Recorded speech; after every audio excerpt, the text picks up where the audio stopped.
Hey everyone, and welcome to episode 27 of Death Space Fill in the Void. Happy New Year! Happy New Year! How was your New Year's? Did you do something big? Did you stay at home? Do you have COVID? It seems like everyone has COVID right now with this Omicron. If you do, I hope everyone's okay. I hope you're vaccinated and boosted. That certainly seems to be helping people. We were thinking about doing some stuff on New Year's Eve, but we instead decided to make a nice meal, made some steak, some mashed potatoes with some chives and rosemary and garlic in there, some butter. I'm becoming a real good chef, I'll tell you that. I'd love to brag about that. And then Jamie had gotten me a fire pit for Christmas. So just sitting outside, enjoying being in the South in the winter, burning things. Oh, I had a good time with that. Of course, once I got it, I went out and bought a chainsaw, a hatchet, which wasn't big enough, so I went back for a full axe. Then got like a stump kindling maker that I hit with a hammer to break up some firewood. All out. So excited. We even burned our Christmas tree, which smelled fantastic. It smelled so good.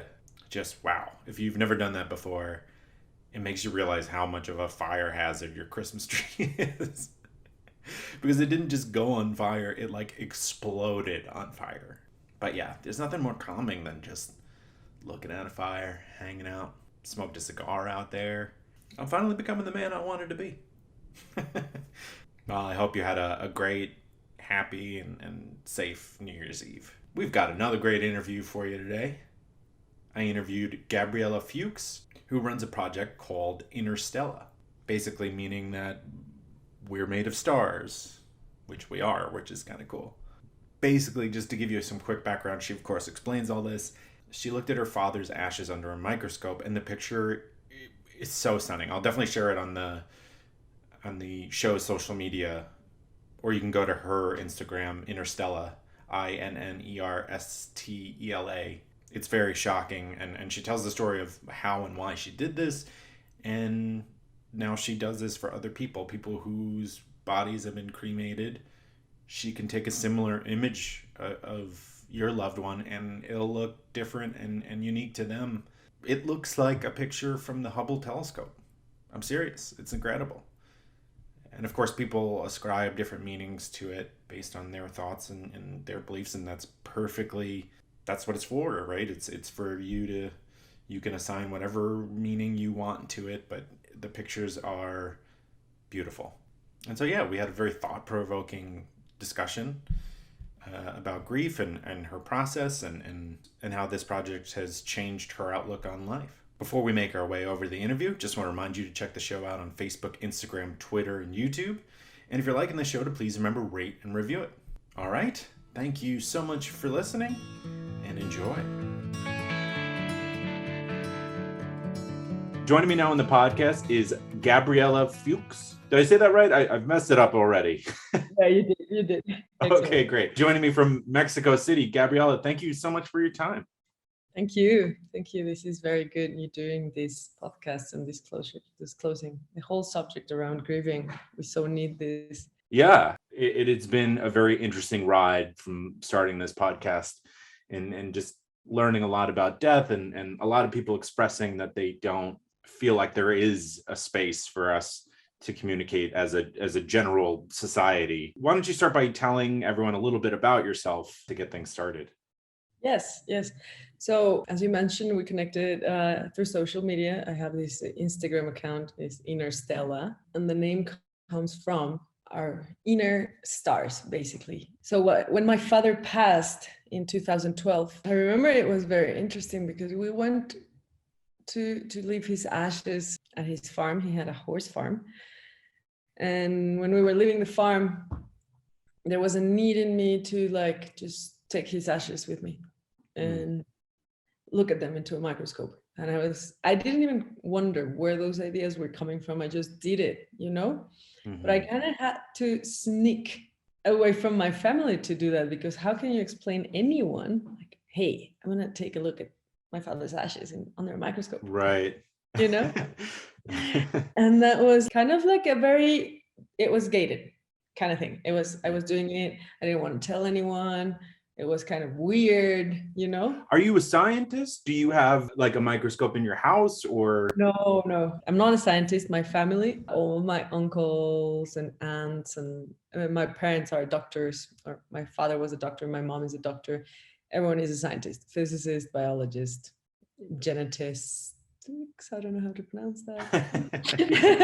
Genetics, they work Yeah, in it works genetics. in genetics. There you go. That's a way to get around it. Yeah. And so I guess there was this, there's always been this very inquiring part of me. And I Mhm. always need to kind of like see things for myself in a way.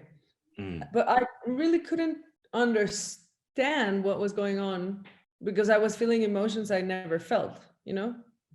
How so? You're Well, grieving the loss of your losing my father? father was like having an arm chopped and having to No. learn to live Mm. without it, you know.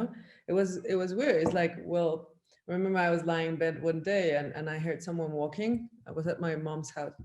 I was like, huh, that's interesting. I'm never going to listen to my father's footsteps, you know, because different Mm. people walk in a different way. So you're rearranging your life basically, and it is Okay. very weird, I think. Hmm. Yeah, and I've never had such a intense process of grief. I have lost a lot of people in my life, Hmm. but that one was a powerful, very meaningful loss, and it really changed my life to a very open space, I guess, in my mind. What I mean is like I took his ashes. I didn't know how to explain that to my family, so I just called my aunt, one of my aunts. She's in the physics department in the university, and I said like, "Hey, I need to look at my father's ashes under a microscope." And as any good scientist, she wasn't weird about it. She was just like, "Okay, but I don't have microscopes. I do physics, theoretical physics." Think bigger. Oh, yeah. It's like we don't do that stuff. And she said like, but if you want to see ashes, you can light a cigarette and you'll see how they look. They're black, white, and gray.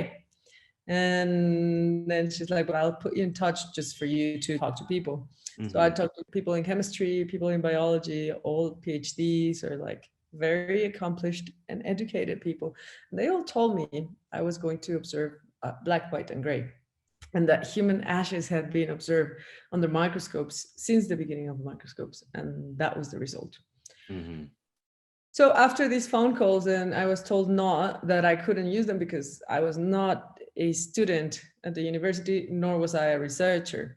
But like 2 weeks later, the director of biology called me, not biology, the microfilm lab at the biology faculty Hmm. called me and he said like, okay, I want you to know that you're going to see black, white, and gray, but that I'm going to support you in this one and I'll explain you when you get here. So when I got there, he said, I don't want you to think I'm helping you. I want you to think that I'm doing this with you because when I received the email from your aunt, I tried to take a sample of my father who died just 2 days after yours, and I couldn't. I broke down in tears. Mm. So that said, against all odds, I'm a cinematographer. I've been working on film and photography for like 12 years. And I'm a very nerdy person and I study a lot. So I was like, okay, but okay, so let's look at them. And when we looked at them, we discovered the universe. And if you see images of what I'm telling you, which are in this Instagram, or if you look up my name, you can find it. The resemble of our loved ones to nebula is mesmerizing.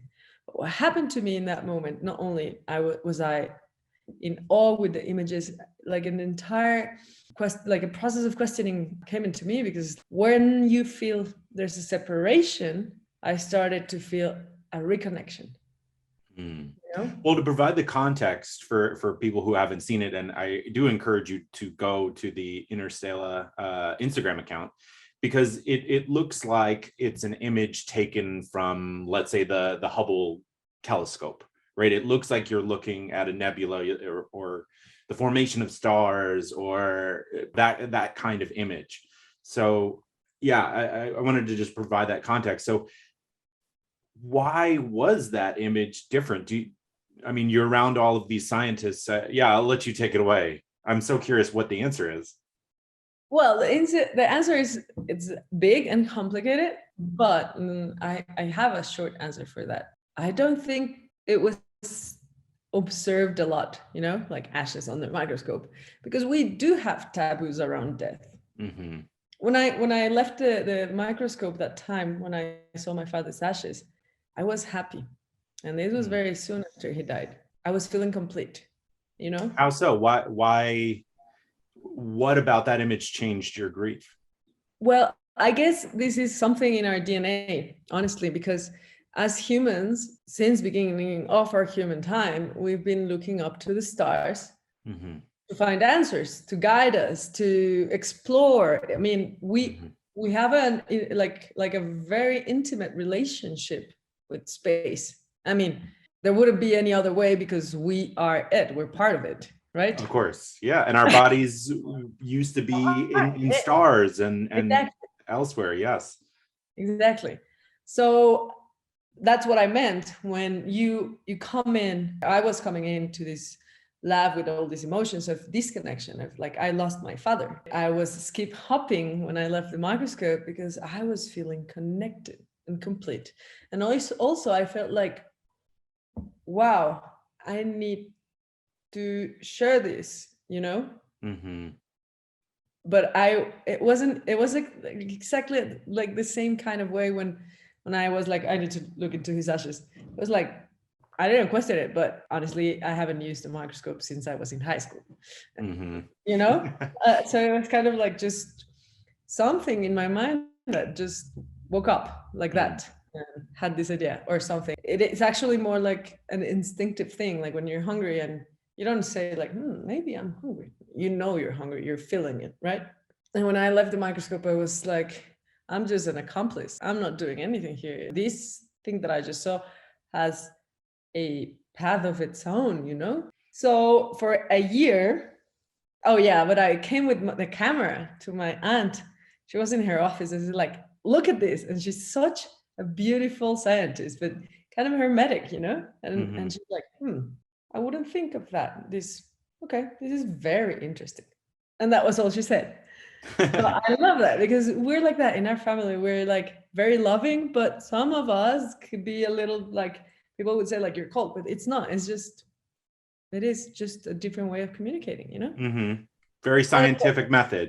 This is exactly. true, so that's how I react. Yeah. Exactly, exactly. So I went home and I didn't know how to explain to my mother, who lived 40 years with my father, that I had stolen some of the ashes and made this breakthrough. But at the time, I didn't know it was a breakthrough. How did she react? No, I didn't tell them. Not Oh, them. okay. My sister and brother for like almost, I don't know, I think it was like 8 months or something. Oh, wow. Because also that digesting all these images or this thing, because I was in the microscope and I kept racking focus and I kept floating in the universe, and it was such an experience. I Mm. spent like 4 hours just observing that like universe, right? It was the deepest meditation ever. So but I didn't know what it meant. I it really broke kind of like my Rubik cube, it was Mm-hmm. like, well, I know nothing about life and death or anything. And I just had to digest all that information for myself because I was asking people, especially like the science community, and they were like, well, we don't know why this is happening. There's no meaning. It's science, elements. Maybe it's this, maybe it's that. You should go Mm. and research, do some research yourself. So I remember my good friend, I have a meditation teacher and he lives up in Canada. And, Mm-hmm. and my very good friend says like, hey, you want to be close to your teacher now, the art grant is open, why don't you just apply for it and it's in Canada? And I was like, I don't know, but with what? And she said like, just write something about your dad's sashes, photographs and videos.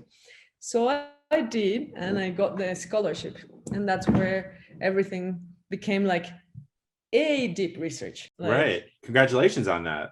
thank you. Yeah, that was a massive one for me. Mm-hmm. And I was at the Banff Center, which is a very big art incubator. And a beautiful, I mean, all the pictures I've seen in Banff. If you're going to go study somewhere, that's a place to study, right? Like that must have been wonderful. Exactly. So it wasn't really studying. It was just like go there, create, and figure it out. you know? Mm-hmm. So I was there for 3 months in beautiful mountains, nature. So it was Mm-hmm. very healing. And I came up with this experimental installation, and it was very beautiful. But the BAM Center did a documentary on my project because they were like blown away. Mm-hmm. And that video became viral, and people from all over the world started reaching out to me to make a picture of their beloved one's ashes. So I Mm. was like, wow, well, thank you for the trust before anything else. But I was kind of like nervous. It's like no one has done it before. And what if only my father's ashes are like that? And Yeah. so that's when I started doing a bit of scientific research. I started getting into the science world. I accepted first from my close friends, and started going to the university. When I was back in Mexico, I started going to the university, talking to scientists, doing like mass spectrometries. That means like counting the electrons. Why are they glowing? Like, because everyone is so different and everyone glows with different colors. The colors and the lights come from the ashes. I don't do anything to them. Mm-hmm.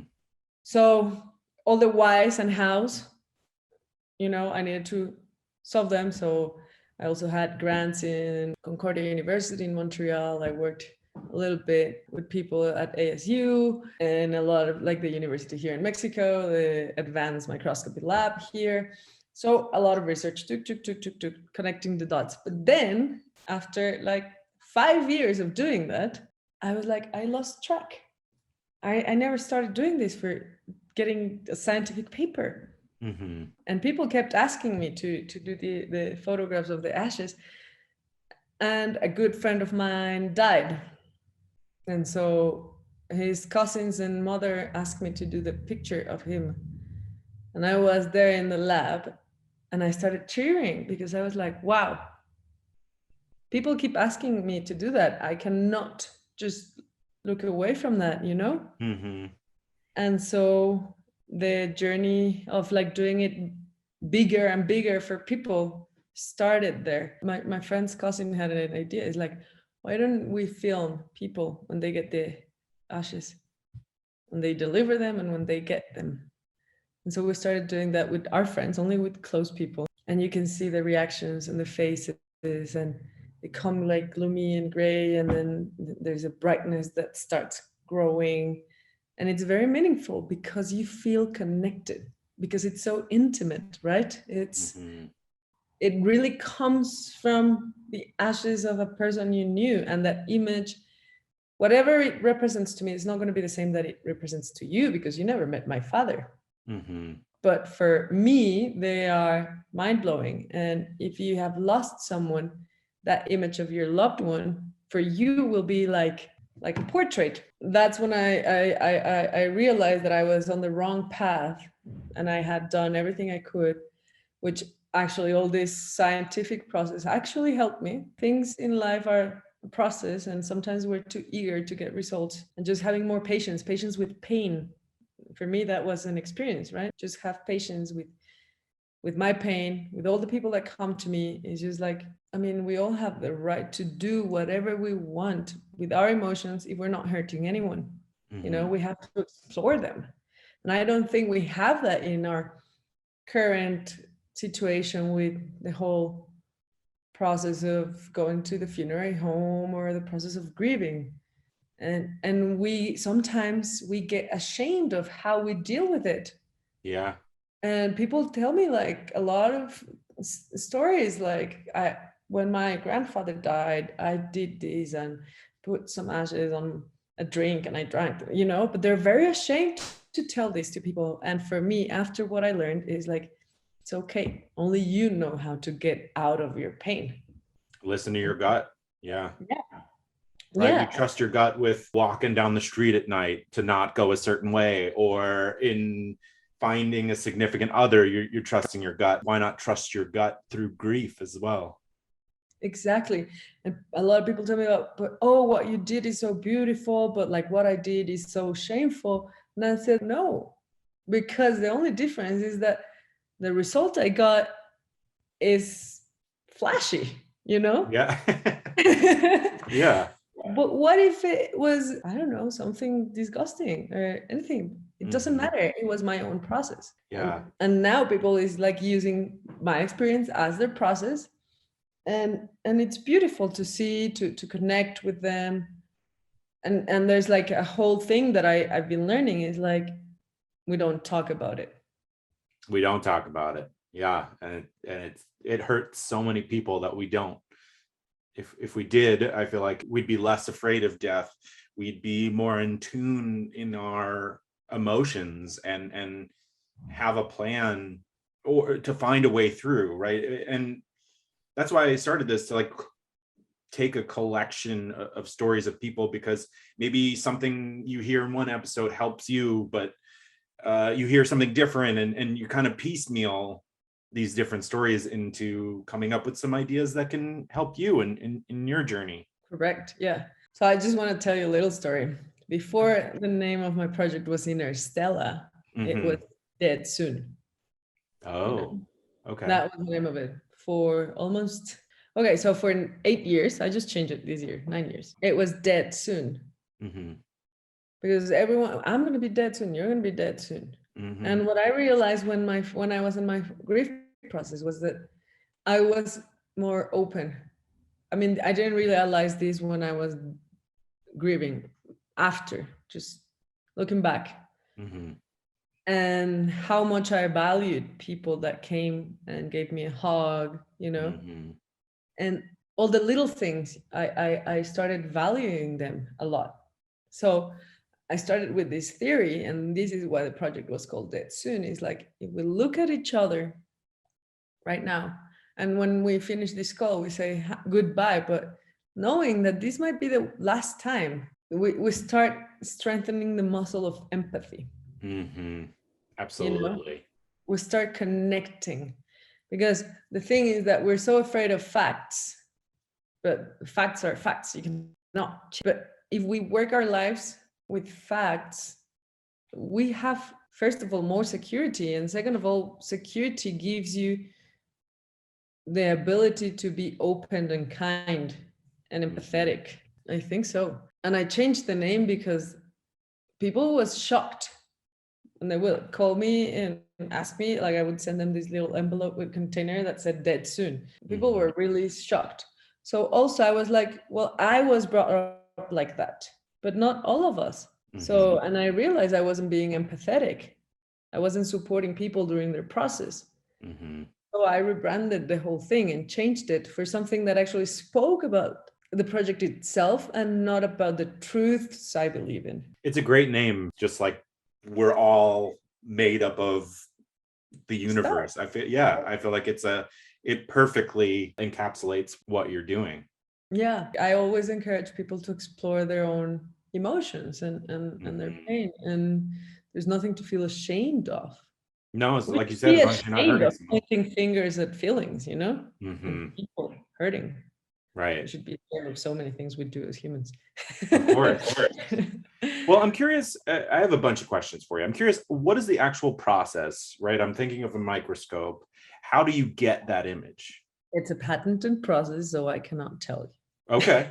But you. it's some kind of camera built into I'm It's a sure. normal camera and a normal microscope. Oh, wow. And I don't add anything to the images. But after all this research doing, and like all these universities, they actually advise like, you should patent it. This is great. So now it's patented. And so, yep, I just go to the microscopy lab at the faculty. I do everything I do is the university, because I believe that although everyone is entitled to believe whatever they feel from the images, Mm-hmm. I am only delivering an image. There's no spirit or aura. But if we feel that way, that's okay.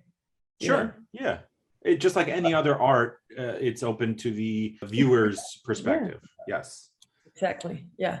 But a lot of people have asked me if it's like that. And especially I remember there was this criminal who passed away. And what if he's awful? What if he looks different? And I was like, no, why? We're all part Mm-hmm. of this universe. Mm-hmm. Yes, we do atrocious things as humans. That's part of our nature, and our thing should be to avoid doing this, right? To be more conscious and ethical and respectful. But if we go to the facts, we sometimes are horrible. you know? That is a fact, of course, That is the unfortunately. fact. Yeah. Yeah. But it only comes from our pain or our own ignorances. And I think, yeah, I do everything backed up with science because, first of all, I don't close the gates for anyone on their belief, on their beliefs and their school of thought. Is like, we're open to this, we should be able to think, feel, believe without hurting people, anything we want. Right. Yeah, that's a Yeah. great message. And also, like right now, I'm collaborating with this amazing genius person who lives in Santa Barbara, and we met in Montreal in an innovation summit, and he invited me in to do a residency an artist residency in Santa Barbara. There's a center there for science and research.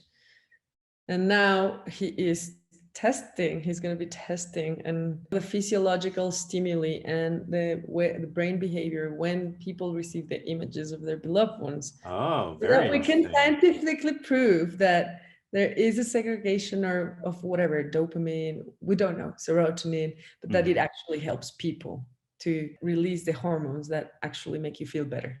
Right. Well, so you've mentioned how you were trying to understand why this image was different than scientists expected to see something like the ashes of a cigarette. So did you have an answer? Is it just that there is carbon or some other element in the ashes that is becoming or getting picked up? I mean, it's a tough question because the general question is there's an excitation. So the electrons are the protons are in the outer orbit, and they spin so fast that they get out of orbit, jump into the inner orbit, and the inner orbit electrons push them away. Say, what are you doing here? What is causing that, and why is it there?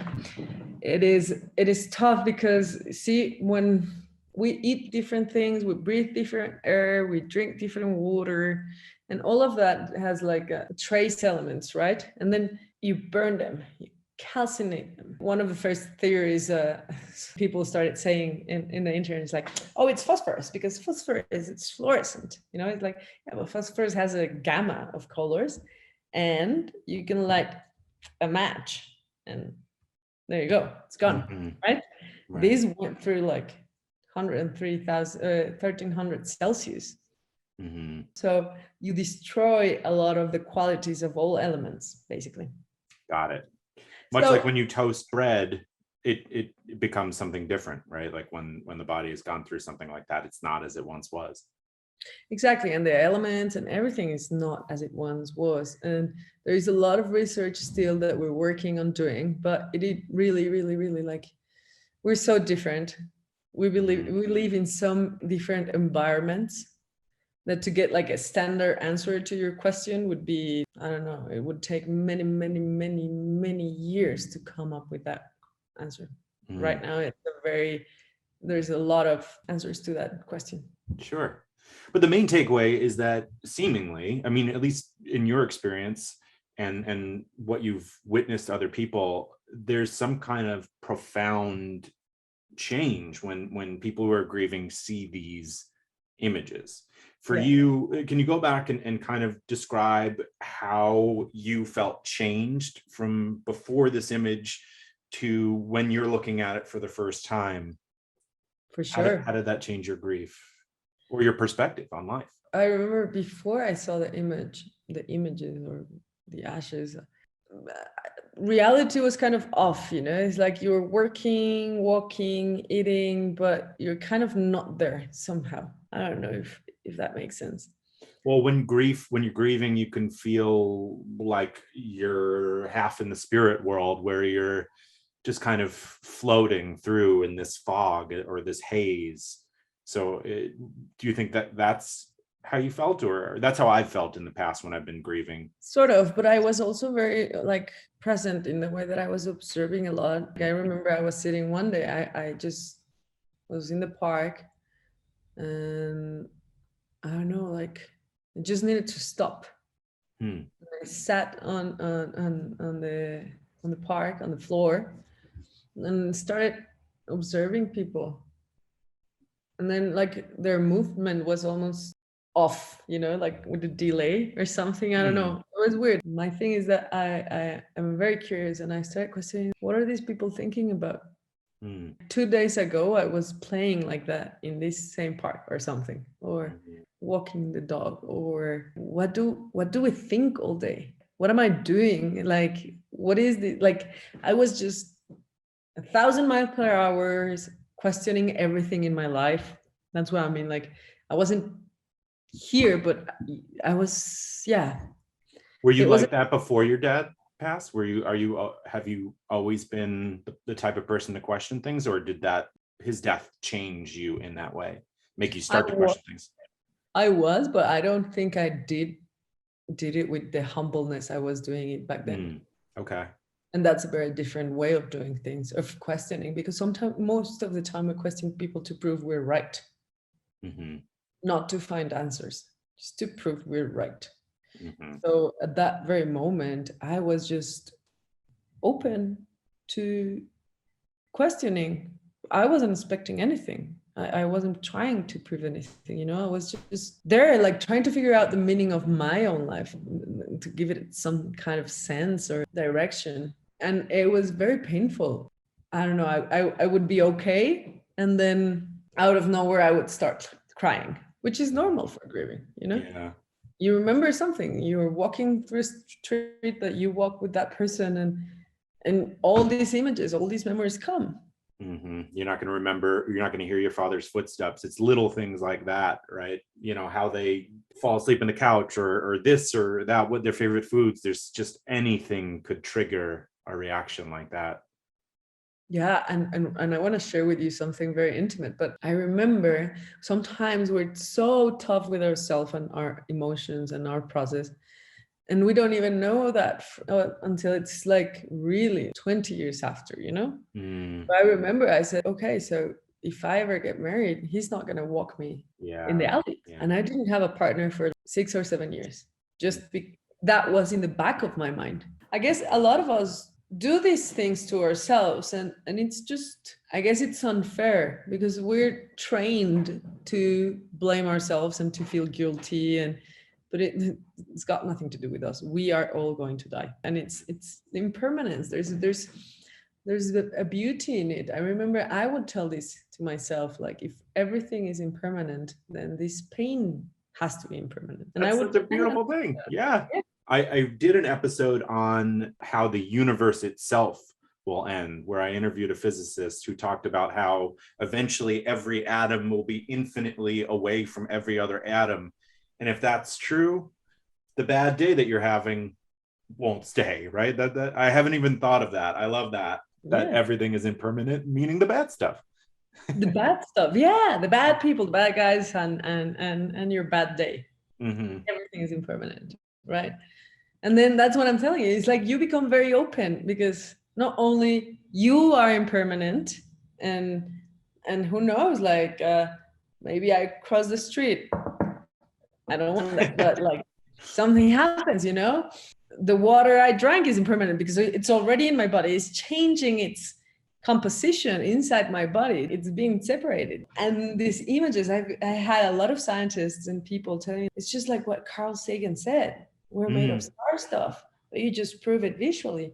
And I'm like, yeah, but it's not something we should be. I mean, it is like, wow, surprising, you know, but if then we deal with facts, it's like, it's not. The universe was created just like that. A massive, very, very, very, very strong fusion of a lot of heat, mm-hmm. and boom. And it makes all the sense. It's like, Mm-hmm. well, it looks similar to the space. Yep. We actually are made of the same elements as all of the universe we know of. Yeah, it's so incredible to think. And Yeah. it's like Hermes said, like, as above, as below. A lot of philosophers and scientists and individuals, because it's not like these are unique ideas. Mm-hmm. Most of us, we've questioned these things. Mm-hmm. Yeah, it's inherent to being human to question humanity and your place in the world and what it all means, of course. Yeah. Yeah. So it makes sense. It's just like, yeah, it's just a photo of that sense, Yeah. to help us Well, make it, give it more sense. right. Absolutely.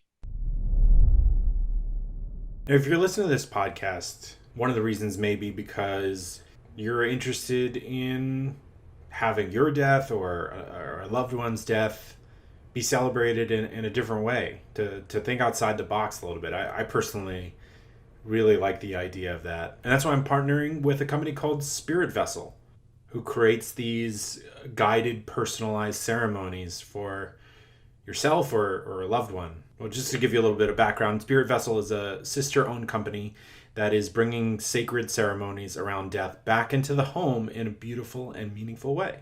I love it. I love the idea of making it more personal. And I've experienced wakes and funerals that it felt so cold, and wish that I could inject a little bit more personality and more storytelling to help the grieving process. Spirit Vessel has these handcrafted ceramic urns and personalized celebration of life ceremony packages that can be done in the comfort of your home or through webcasting services. Whether you're grieving the loss of a loved one, preparing for an imminent death, or taking steps to plan for your own death, Spirit Vessel provides resources to help you respond from your heart with creativity and courage.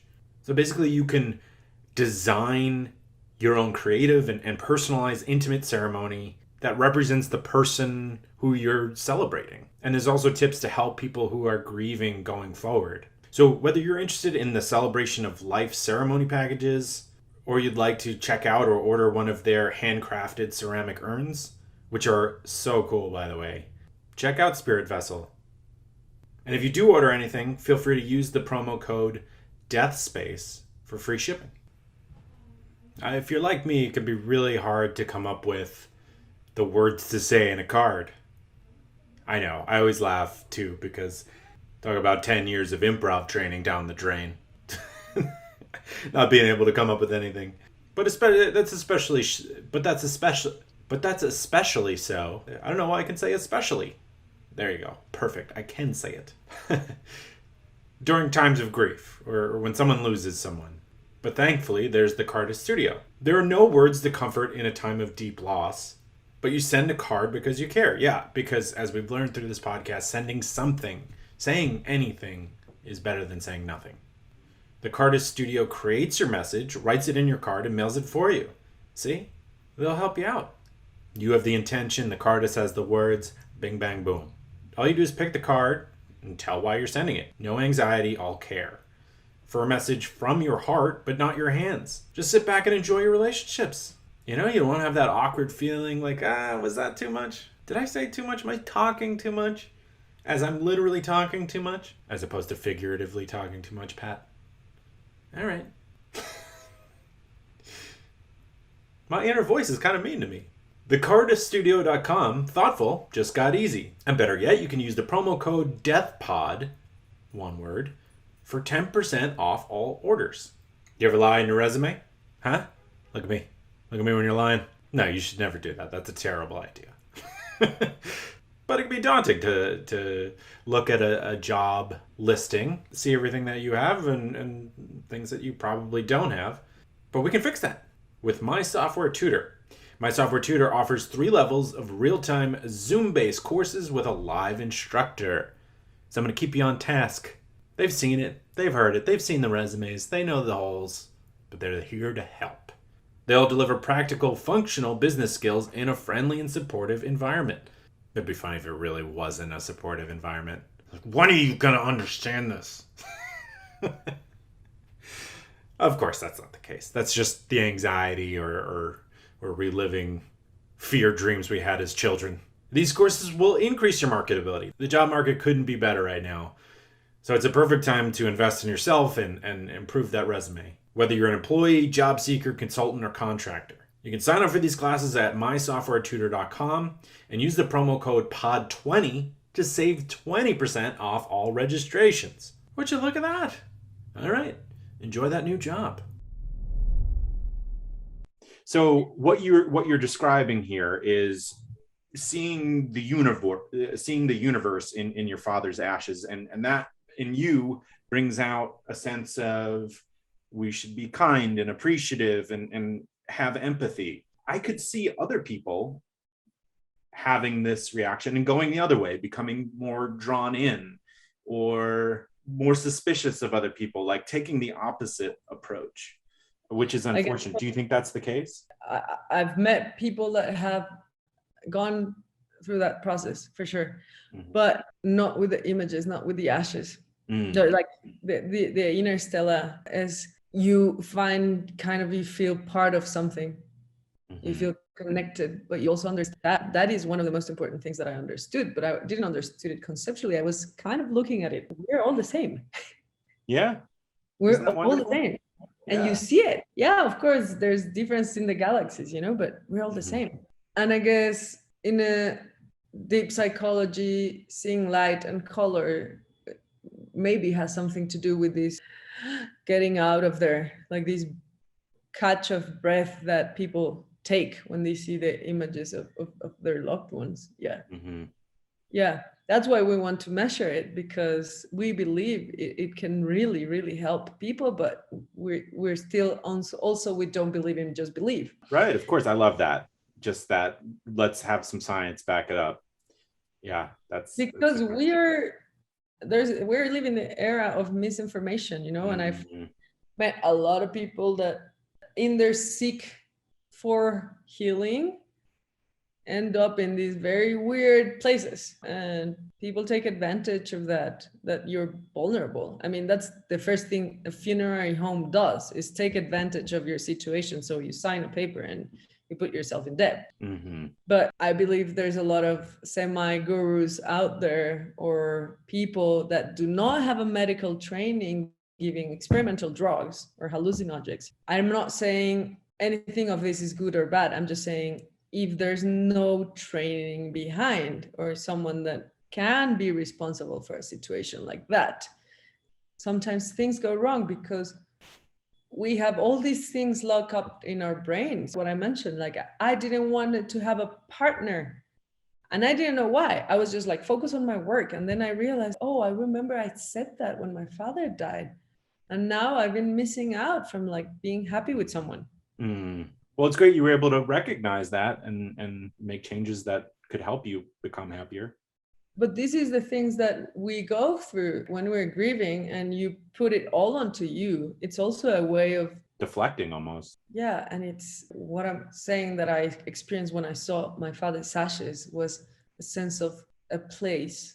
I was in the universe. It really reassured me that the universe is not out there. I am part of it. I am part of something. And depression and a lot of emotions that we can't deal is basically because you feel alone. You don't find your place. You're ashamed of yourself. And for me, seeing my father's ashes, that amount of like strong security was the game changer in my life. Is like, but I cannot explain it in words. It's like in your gut, you recognize, yeah.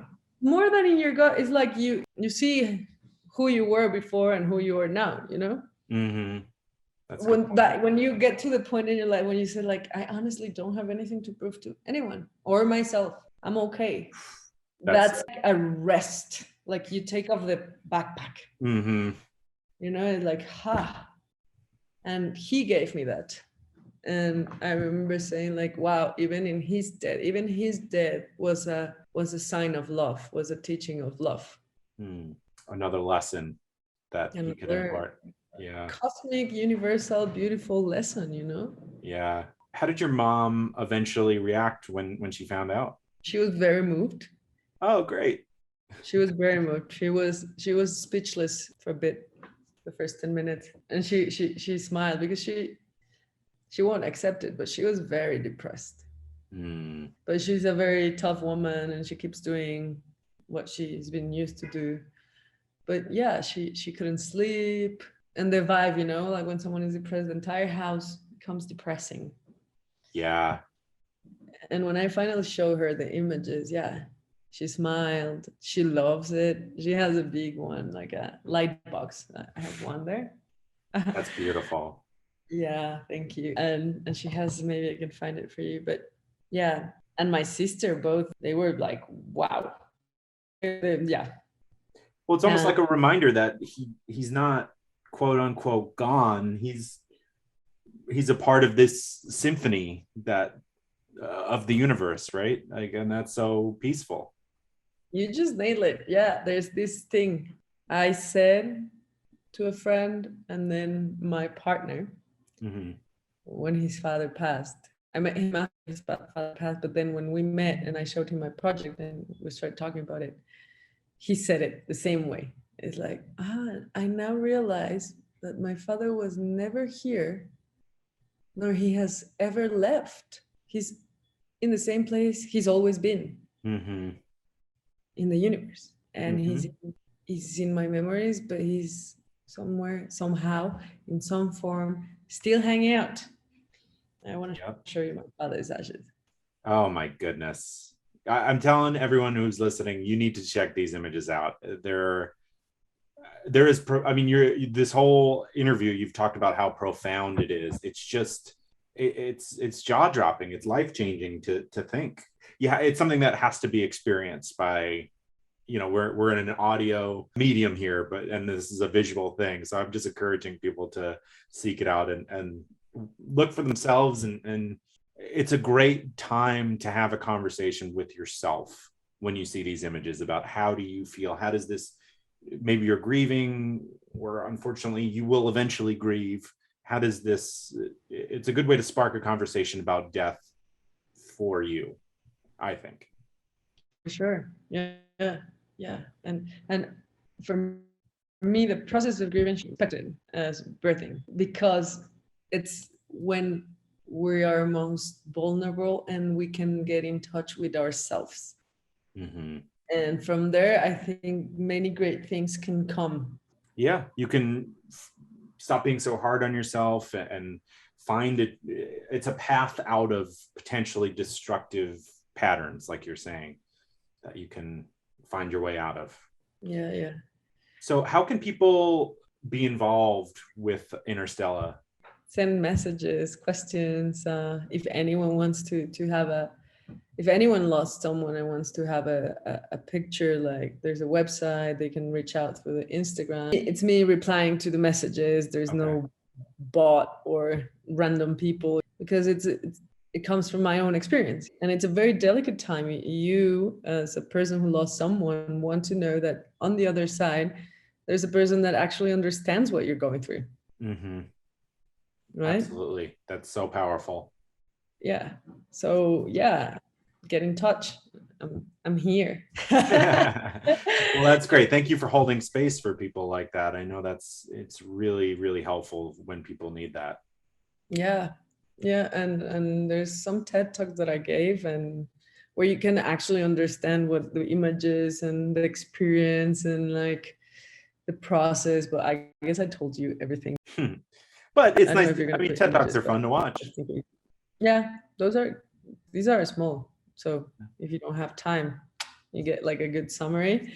And yeah, before COVID, I used to have exhibitions in different parts of North America and Europe. So soon again, who knows? Yeah, hopefully. Well, Yeah. is there anything you feel like I missed related to this discovery you made, or the project, or just about grief that you think people should know? I think there's so much to talk about grief, but what I can really say is just, and it sounds cheesy, but like we gotta allow ourselves to feel like poop. Mm-hmm. It's normal, but it's impermanent, and that's Mm-hmm. it. That's like the thing. Is like it is normal to feel like poop, and there's a way actually out, because I know a lot of us can just loop in it and never get out. Mm-hmm. But that's all in our heads, and it's a pattern of behavior, mental behavior, and it can be actually the reason for like tough self-destruction. And there's many ways out of it, and look for help or reach out, experience yourself. Mm-hmm. But yeah, definitely understand that those patterns are created in our minds, and we can make decisions like, okay, I see myself thinking this way again, I'm not going to do it. like go make some coffee or go for a hike. Mm-hmm. Stop whatever we need to stop this pattern of thoughts. If we training stopping them, sooner or later they will be gone. Absolutely. Well, just checking in mentally and giving yourself the time to like slow down and check in so you notice the pattern, right? I feel like a lot of people may not notice the cycle while they're in it, and doing things like yoga, hiking, talking with friends, whatever it is, to recognize these patterns. Because once you recognize it, there's plenty of mental health or support groups that can help you get out of that, because life is short, it's impermanent, and it shouldn't be painful. Yeah, no, we're here to enjoy. Exactly. Yeah, that's important. Of course. Reach out and reach inside and recognize that we are creating our own reality. No Amen. matter how big the pain is, Mm-hmm. you can create a different reality for yourself. Yeah, and that's great to know that we have more tools at our disposal than at times we may think. Yeah. And now that everyone is more open, like before it was like only funerals, buried, or like embalming, or it's like, well, maybe that's not the answer for this generation of people living in this planet. We might have different needs and we might want to explore them and become free from our mental little loops. Mm-hmm. Yeah. Absolutely. Excellent. Yeah. Well, Gabriela, I've really loved this conversation. Thank you so much for your time. I hope we stay in touch, and I encourage people to reach out to Interstella. Thank you so much for allowing this space and excellent mission you put on yourself. And thank you for doing this, talking Thank about you. different subjects. Yeah. I genuinely can't believe it's 2022. I think I started the social media for That Gives Me Anxiety and this podcast. Go check out That Gives Me Anxiety, my other podcast, in late January, and didn't start posting episodes until late February or early March. I can't believe we're coming up on a year of that. We're about 10 months right now. What a ride it's been. Yeah, I'm excited to see where these podcasts go in 2022, and I hope you're getting a lot from them. I hope you're enjoying them and they're making you feel a bit more comfortable as you think about grief in this one, and anxiety and mental health in the other one. And once again, I'd like to mention and thank the sponsors. Spirit Vessel, use the promo code DEATHSPACE, one word, for free shipping on personalized urns and the celebration of life ceremony packages. The Carta Studio, you can use the promo code DEATHPOD, one word, for 10% off all orders. And My Software Tutor, you can use the promo code POD20 for 20% off all orders. Thanks again to all those companies. As always, thank you so much for listening. Have a great week, and I'll talk to you on Thursday.